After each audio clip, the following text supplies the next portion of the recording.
Halo, serang guys, satu channel masih bareng aku Ardiansa dan kita kali ini lagi ada di segmen movie review dan recommendation karena memang yang kita akan bahas kali ini itu bukan film baru, ini sudah tayang lama 2 tahun yang lalu kalau nggak salah atau tahun lalu aku kalau nggak salah sih tayang di bioskopnya sekitar tahun lalu gitu. Cuman film ini sebenarnya udah produksi lama gitu.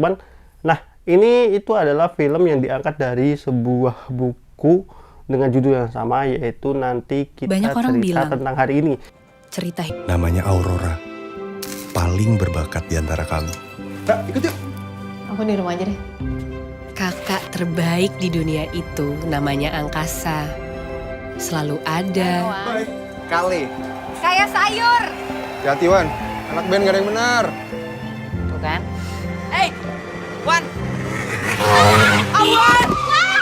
Kenapa aku mau ngasih rekomendasi kalian buat film ini? Karena memang film ini sequelnya itu lagi tayang di bioskop, yaitu Pergi Yang Jauh Jangan Lupa Pulang. Nah ini lagi tayang di bioskop dan nanti kan aku juga akan nge-review film yang keduanya juga, yang sequelnya. Cuman kayaknya nggak abdul gitu buat kalian sebelum nonton film sequelnya. Kalau kalian pengen nonton yang Pergi Yang Jauh Jangan Lupa Pulang, kalian nonton dulu terkait NKCTHI gitu, karena ini kan direct sequel ya, jadi harusnya kalian lebih bisa menikmati film keduanya itu setelah kalian nonton yang film pertamanya.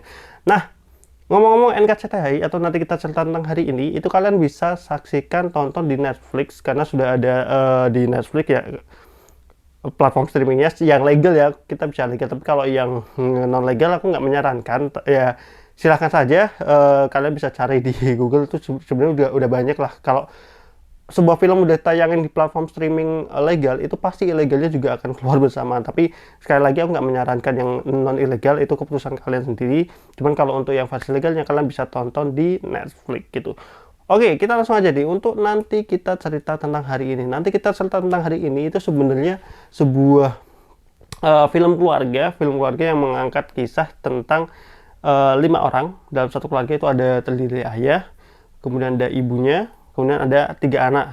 Anak pertama adalah laki-laki, Angkasa. Anak kedua adalah perempuan, Aurora. Dan anak ketiga adalah perempuan atau Awan gitu. Nah, konfliknya di sini tuh konfliknya lebih kepada gimana ada kecemburuan antar masing-masing bukan kecemburuan antara masing-masing anak sih. Maksudnya tiap anak itu punya treatment yang berbeda-beda gitu ya. Itu kayak Awan yang paling bontot itu benar-benar diperhatikan sama orang tuanya, khususnya sama ayahnya gitu. Kemudian si Aurora itu punya rasa sedikit kecemburuan karena perilaku yang berbeda antara orang tuanya kepada si Awan gitu. Sehingga Aurora itu karena kan perempuannya 2 ya, sehingga dia itu merasa dapatkan perlakuan yang berbeda gitu, sedangkan dia juga butuh perhatian gitu. Nah kemudian si Angkasa itu kan sebagai kakak tertuanya, laki-laki gitu, dia diberikan kayak semacam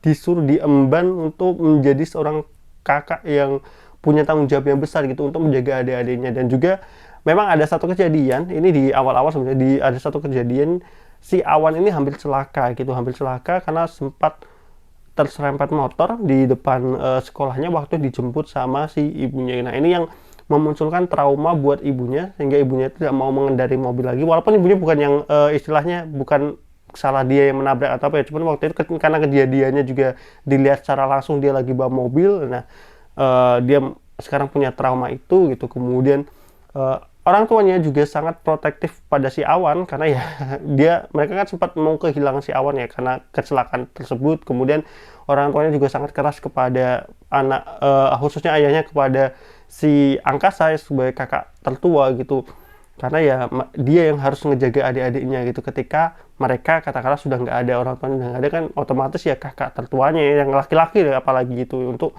menjaga adik-adiknya gitu. Nah dari premis seperti itu ya, film ini menggambarkan gimana kita bisa melihat sudut pandang dari 3 karakter anak dan juga karakter bapak dan ibunya gitu. Jadi di film itu digambarkan ya dengan masalah-masalah seperti itu, bagaimana resiko yang akan terjadi gitu ketika seorang anak terlalu dimanjakan.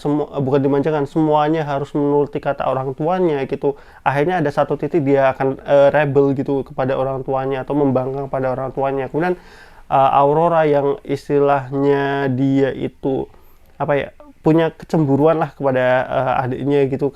Lebih tepatnya perlakuan orang tuanya ke dia itu, dia merasa nggak diperlakukan sebagaimana yang dia inginkan itu, yang akhirnya ya di titik itu ya dia merasa dia tidak memiliki rumah gitu. Kemudian si kita di peliharian angkasa gitu, yang benar-benar dari kecil, itu dari kecil loh, benar-benar dari kecil ditekanin bahwasanya kamu harus bertanggung jawab ke adik kamu dan lain-lain, sehingga dia itu punya tekanan mental dan juga karakter yang akhirnya sangat apa ya, sangat nurut, bukan nurut sih, lebih tepatnya bener-bener kayak punya tanggung jawab besar kepada adik-adiknya gitu. Dan ya tiap terjadi sesuatu, bahkan saat gede pun Awan yang sudah kerja pun harus dijemput sama kakaknya si Angkasa itu ke kantornya tiap hari gitu. Maksudnya udah lulus kuliah juga, udah kerja di salah satu firma arsitektur seperti itu gitu. Jadi ya film ini nanti akan mengungkap apa yang sebenarnya terjadi di keluarga ini gitu.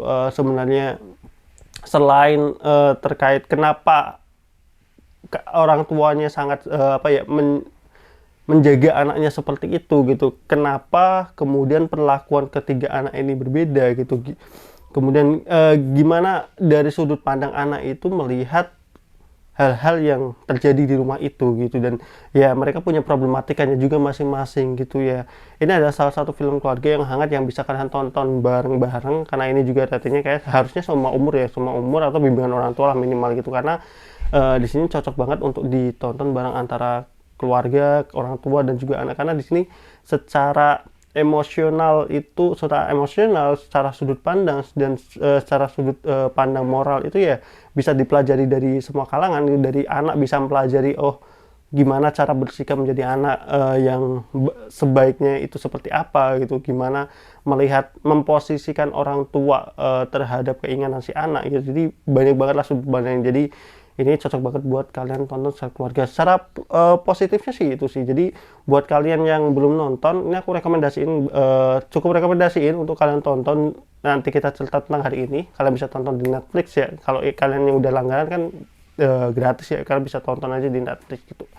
Nah, sebelum lanjut ke berikutnya, berikutnya ini aku mau ngasih spoiler review aku gitu. Jadi buat kalian yang belum nonton film NKCTH ini, silahkan pause atau stop videonya sampai di menit ini, detik ini gitu, karena setelah ini aku mau lanjut ke review aku soal film ini. Jadi semuanya full spoiler, jadi aku nggak mau kalian yang belum nonton ke spoiler. Jadi silahkan yang belum nonton, kalian tonton terlebih dahulu filmnya NKCTHI di media streaming online gitu, di Netflix salah satunya gitu. Dan kalau kalian udah nonton, kalian bisa lanjutkan ke video berikutnya. Jadi aku kasih waktu kalian 3 detik untuk kalian bisa mempertimbangkan kalian mau lanjut ke review atau stop di sini. Ya. Oke, kalau kalian sampai ke menit ini berarti harusnya kalian sudah paham resikonya, karena di sini aku akan spoiler review menurut aku sendiri untuk film NKCTHI ini gitu. Oke, langsung aja lah ya. Dari apa yang aku suka dari film ini terlebih dahulu gitu. Film NKCTHI ini yang aku suka karena konflik tiap anaknya itu berbeda gitu. Maksudnya ini nggak cuman sekedar orang tua atau ayah yang strict ke anak-anaknya gitu, tapi ternyata ya masing-masing perlakuannya itu dapat porsinya masing-masing dan beda-beda, dan porsinya pas itu. Si bapaknya ke Angkasa yang laki-laki tertua itu, dia benar-benar membebankan membebankan tanggung jawab adik-adiknya kepada dia gitu, sehingga si Angkasa ini kan punya benar-benar tanggung jawab beban yang besar gitu, bahkan sejak dia masih kecil gitu. Kemudian yang si Aurora ini semacam anak yang kurang perhatian menurutku dari si ayahnya gitu ya. Maksudnya kecuali kalau ibunya deket gitu ke Aurora, cuman kalau si ayahnya ini kayak dia lebih banyak ke si Awan, sehingga si Aurora itu merasa dari sudut pandang dia merasa dia bukan siapa-siapa di rumah itu. Dia merasa dia nggak memiliki rumah itu, dia nggak merasa memiliki seorang kasih sayang atau perhatian dari ayahnya gitu. Sedangkan si Awan ini kan anak paling bontot ya, anak paling bontot yang benar-benar istilahnya paling diperhatikan lah di keluarga ini ya. Kerasa gitu ketika dia diarahkan semua jalannya, dipermudah dibantu sama orang tuanya, semuanya, semua pendidikan sampai dengan karir gitu. Jadi permasalahan tiap anaknya itu beda-beda, itu yang aku suka di film ini. Kemudian kita ya diperlihatkan dari sudut pandang orang tuanya gitu, gimana ketegasan orang tuanya kepada anaknya, cara mereka ingin melindunginya, itu aku suka sih sebenarnya.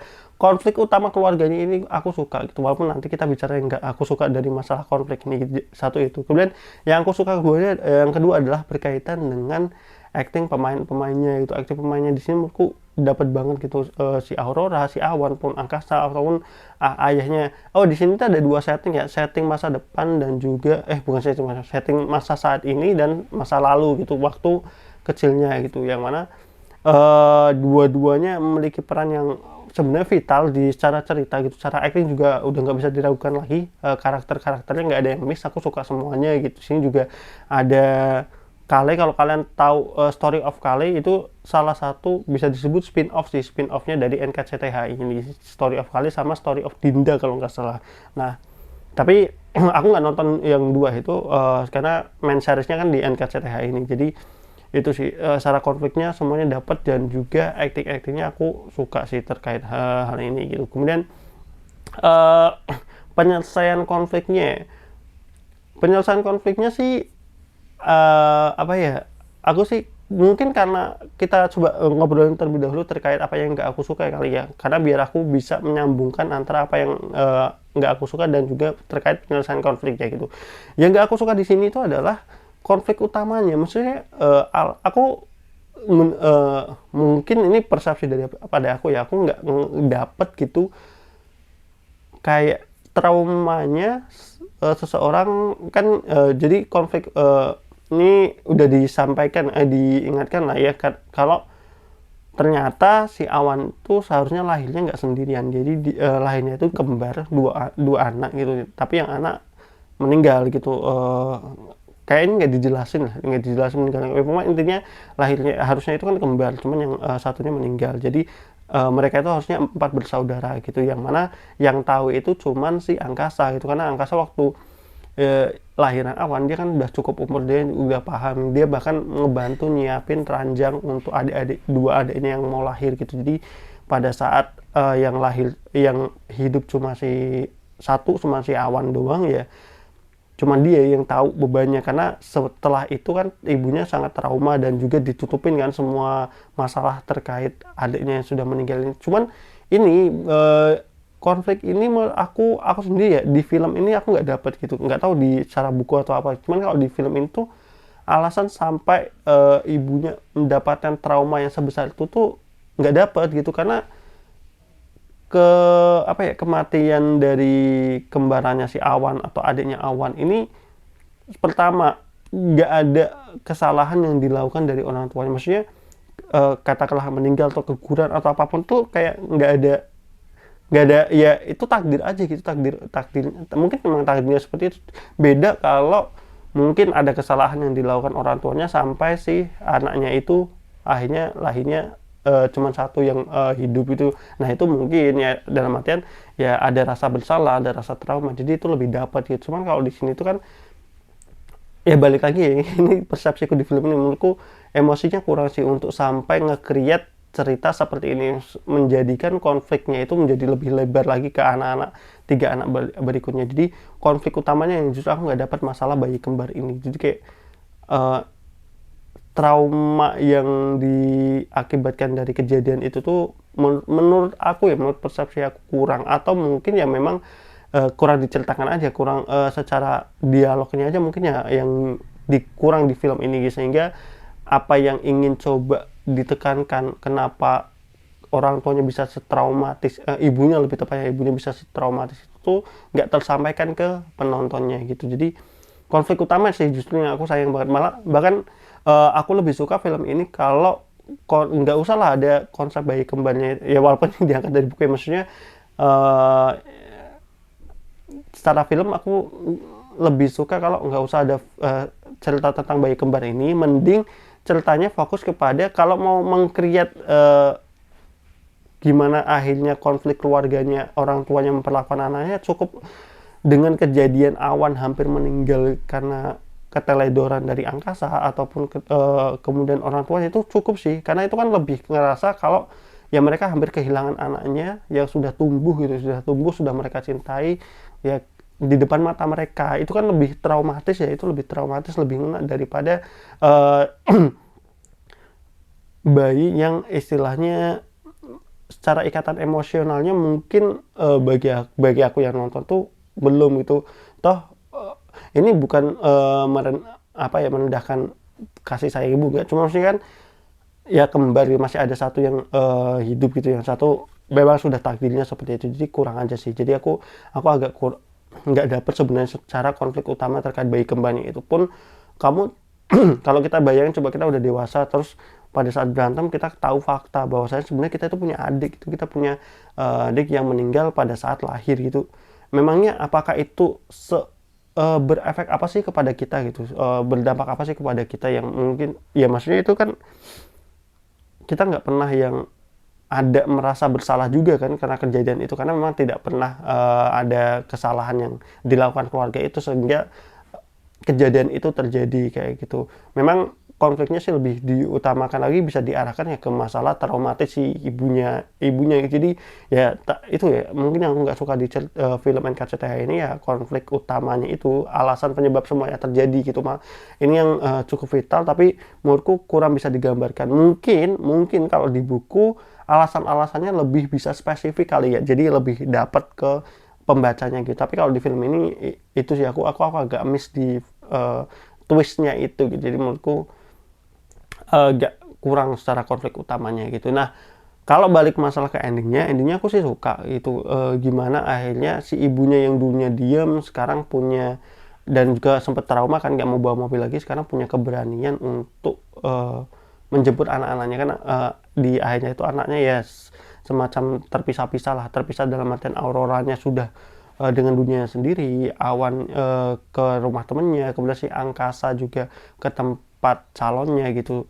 Akhirnya si ibunya yang punya traumatis memberanikan diri untuk bawa mobil lagi dan menjemput ketiga anaknya. Itu aku suka gitu. Dan juga di ending juga akhirnya masing-masing punya jalannya sendiri. Ayahnya juga sudah meminta maaf, semuanya sudah clear, dan masing-masing sudah bisa menyelesaikan apa yang menjadi beban pikiran mereka gitu. Walaupun nanti ini di film selanjutnya kan akan menceritakan lebih fokus pada Aurora gitu. Aurora ini kan pekerja seni yang akhirnya mengambil S2-nya di London. Nah, ini akan menceritakan perjalanan dia di London. Kayak kalau aku lihat dari trailernya sih udah gak ada bapak ibunya di sini ya. Cuman masih ada Angkasa dan juga Awan yang terlibat di film keduanya ini gitu.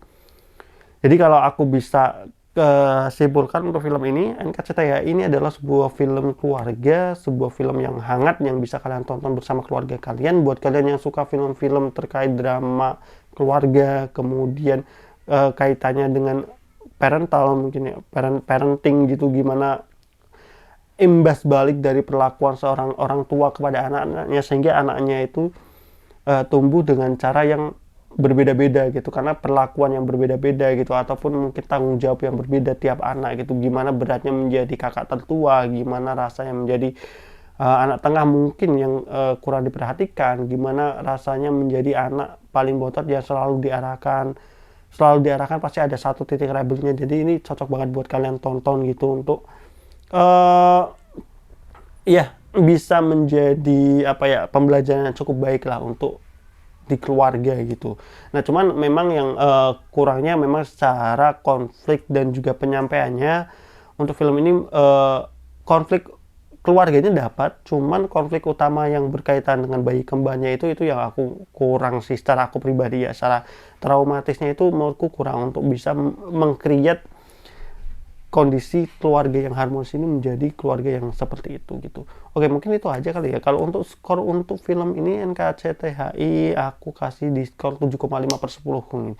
7,5/10 menurutku film ini tetap worth it buat kalian tonton. Jadi kalau kalian pengen nonton jangan pergi yang jauh, jangan lupa pulang. Kalian bisa tonton film NKCTHI ini, baru silahkan kita tonton bersama besok. Mungkin setelah video ini tayang, besoknya aku akan tayangin untuk review aku Pergi Yang Jauh Jangan Lupa Pulang. Oke, sampai ketemu di video berikutnya di Serangkai Sahur Channel bareng aku Ardiansa. Bye bye.